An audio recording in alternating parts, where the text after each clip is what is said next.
Josiah's reforms. Oh, what a great king. As we've said, he's the last of the great kings before Judah goes into captivity.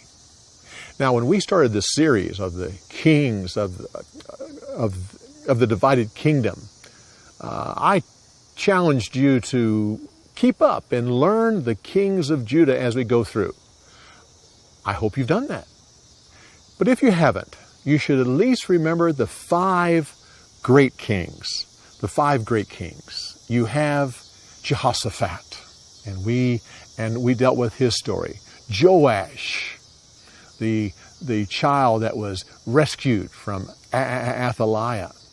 We have Josiah, great king who in the last days got leprosy. And then Hezekiah, who was during the time of the captivity of Israel and had such great odds against him. And now Josiah.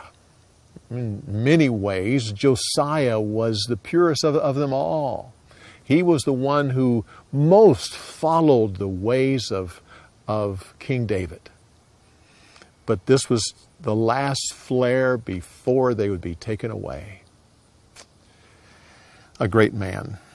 His father Ammon was killed, and the 8-year-old Josiah was made king, and then a conservative branch of Judah raised him at that point and taught him the ways of the Lord. Some theories have been passed around that they may have had something to do with the men who killed Ammon. I don't hold to that, but that's just a theory. This started when he was 8, but at 16 years old, Josiah makes it personal. He makes a personal decision that the Lord is his God, and he starts to serve him. Now, that's the very same year that he marries a wife from that conservative camp. It wasn't his first wife. By 16, Josiah already had 3 children, but he marries the wife. Now, in this story, it refers to the young prophet from Judah.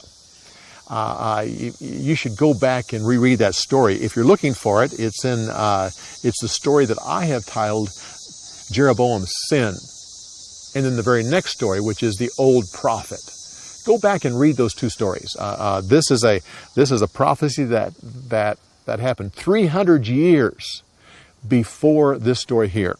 You can also look it up in the scriptures in 1 Kings chapter 13. Now, in this story, we have Egypt going to help Assyria. Well, if you've been following along these stories, you know that Assyria and Egypt have been enemies at each other's throats. Assyria has been trying to capture Egypt, and they did. Lasted for 7 years.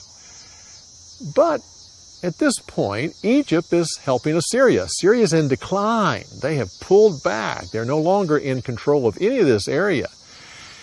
And Egypt figures that Assyria is the best of 2 evils because Babylon is trying to take over Assyria. And Egypt would rather have Assyria than to have Babylon. So they're rushing up there. Interesting, though. Josiah tries to stop them, and he's killed. That's the very same year. That's the same year that Babylon conquers Nineveh and takes over. And Egypt turns around and heads back south. You have to remember that this battle between Egypt and Judah didn't happen close to Jerusalem. Actually, the Pharaoh had taken his army up past Judah and was heading north. They came up to Megiddo, and that's where Josiah comes up with his army and attacks there. Now, I bring this up only for this reason. It says he slumps down in his chariot. and they take him back to Jerusalem. Now here is a wounded king in a chariot. It is at least an 80-mile trip in a chariot, going through bumps and across rivers and everything. It was a horrendous trip, and no wonder when he gets there he dies. May have died anyway, but it was quite a trip. Well, a great man. Great man. We'll deal with him a little bit more in the next story when we start up the stories of Jeremiah.